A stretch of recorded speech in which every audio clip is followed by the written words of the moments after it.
Hello standard 12th, welcome to our Prajapati classes channel. जैसा कि हम लोगों ने अभी देखा कि बोर्ड का एग्जाम समाप्त हुआ और हमने जितना भी पढ़ाया था वही आया हुआ है। मतलब बहुत सारे इंपॉर्टेंट क्वेश्चन जो हमने एग्जाम टर्म से पहले दिया था और जिन्होंने किया होगा उनको वो क्वेश्चन मिले होंगे। तो चलिए आइए नए सेशन को स्टार्ट करते हैं और आज हम लोग टेक्नोमेट्री स्टार्ट करेंगे, जिसमें आपको प्रिंसिपल सॉल्यूशन फाइंड करने होंगे, जनरल सॉल्यूशन फाइंड करने होते हैं। बहुत इजी होता है और एग्जाम पैटर्न में एग्जाम के लिए बहुत इंपॉर्टेंट है, ठीक है। और इजी वे से करेंगे। हम लोग 9th में 10th में ट्रिग्नोमेट्री पढ़ते आते हैं, तो देखिए उसका यूज कैसे करेंगे ना। तो जैसे मैंने एक क्वेश्चन लिया है, यहाँ पे लिखा है find the principal solution of the following equation. मैंने लिया cos theta is equal to 1/2।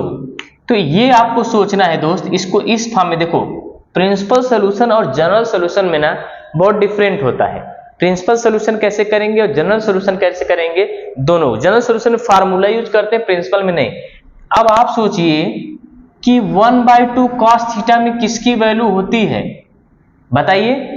तो आप बोलेंगे किसकी वैल्यू होती है, 60 डिग्री की वैल्यू, जिसको हम लोग रेडियन में लिखते हैं π/3। ये लाइन समझ में आया। तो cos theta is equal to हो गया cos π/3 हुआ।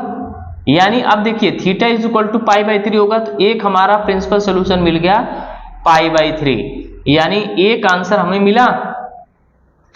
फिर दूसरे आंसर की बात करेंगे।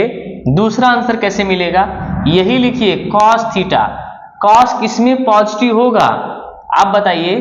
cos किसमें पॉजिटिव होता है, तो मैंने जब पढ़ाया होगा तो आपको बताया होगा ASTC, यानी ऑल पॉजिटिव, साइन और कोसेक पॉजिटिव, टेन और कॉट पॉजिटिव और कॉस और सेक। यानी यहां तक 90 में सभी पॉजिटिव होंगे, 180 में साइन और कोसेक, और यहाँ 270 में टेन और कॉट, और 2π में कितने हो जाएंगे, कॉस और सेक। यानी आप 2π में कुछ सब्ट्रैक्ट करेंगे।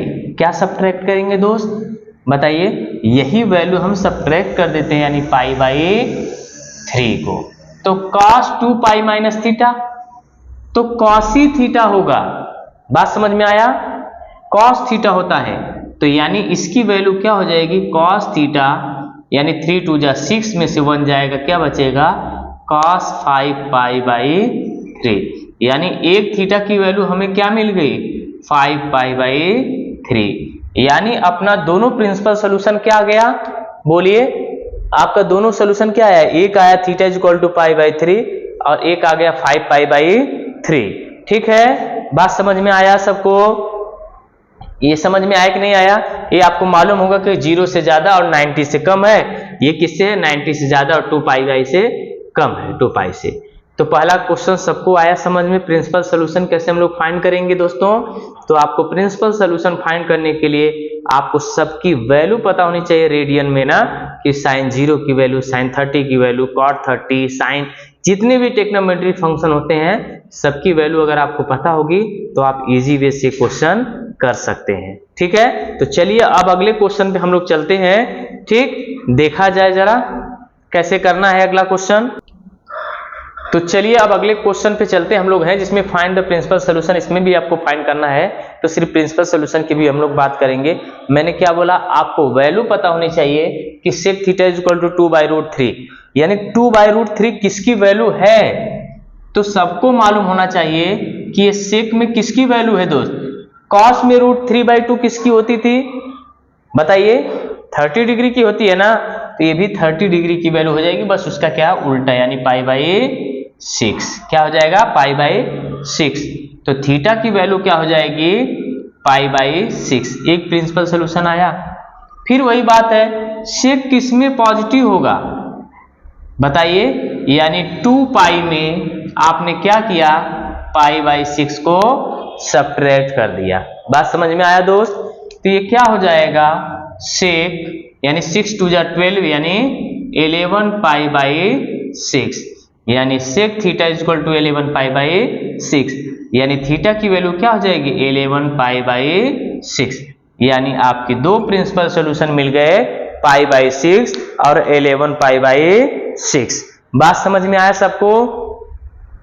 तो हमने आपको 2 क्वेश्चन बताया कि प्रिंसिपल सॉल्यूशन आपको कैसे फाइंड करते हैं। इसको 2-3 बार आप प्रैक्टिस करिए, आपको 100% आ जाएगा। और 12th स्टैंडर्ड बहुत मेहनत से पढ़ने की जरूरत है।